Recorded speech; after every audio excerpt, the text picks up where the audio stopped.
Well, it's a very special joy and a special privilege for me to be here with you today. But it's also vital for us to be understanding God's ways, because you and I live in a day as Christians when we are witnessing the judgment of our mighty God upon our own land.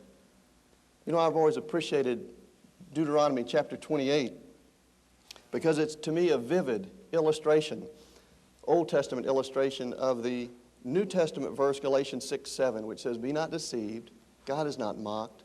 Whatsoever a man sows, that will he also reap." In Deuteronomy 28, God says, if you'll walk in my ways, I'll set you high above all the nations of the earth and bless you. And he goes through a list there, and you've probably seen it. He says, if you violate my ways, I will curse you in the following ways. If you obey my ways, I will bless you in the following ways. What are some of those blessings? And I wonder this morning as I go through them if we could think, do we have God's blessing upon our nation? He says he will bless the fruit of our land and fill our barns. Today, more farmers are going broke than ever before in our nation.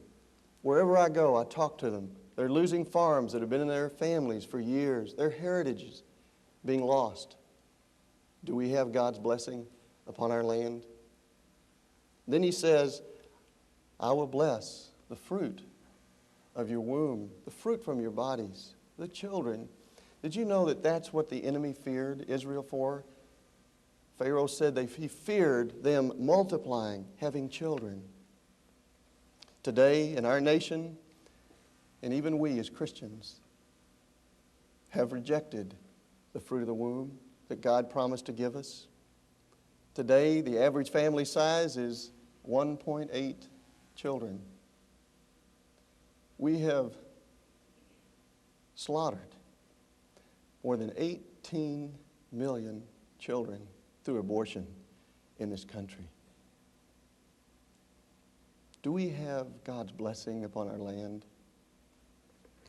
He goes on and he said, I'll bless your businesses and all that you put your hand to. I was reading in the paper last night on the plane coming here. We're now at an all-time high of banks going broke in this nation. They'll reach something like 165, the highest number since the Great Depression. Businesses are going bankrupt. Do we have God's blessing? And then he says, you will lend to nations, but you will not be the borrower. Did you know a few years ago, America, for the first time in her history, became the net borrower? We borrow from other nations. We need their loans to keep us afloat. Did you also know, and you probably read this in the paper, that if one foreign nation defaults on its loan to us, it will topple the Western banking system, just crumble our entire system? Do we have God's blessing upon our land? And then God says, I will keep the pestilence from destroying your land. Today we have AIDS that has come in upon our land.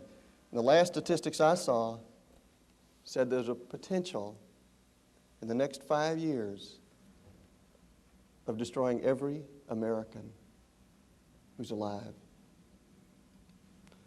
What is the final stage of judgment? God says the final stage is your sons and daughters will be given to a foreign people, and you'll watch with your eyes and you'll mourn when you see what they do to them. What is that? That's a political takeover. Will that curse, final judgment come upon our land? We tend to think of that as Russia or the communists that might take us over, and certainly they want to. They've said that's their goal. God has already allowed this judgment to come upon our land because he's raised up a heathen people over us called humanists. The humanists have said to us, you will not pray in your public schools.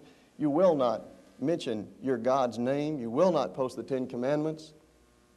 And on they go. And recently up in the little city up near Chicago, there was a fire department there that had a cross they lit each Christmas.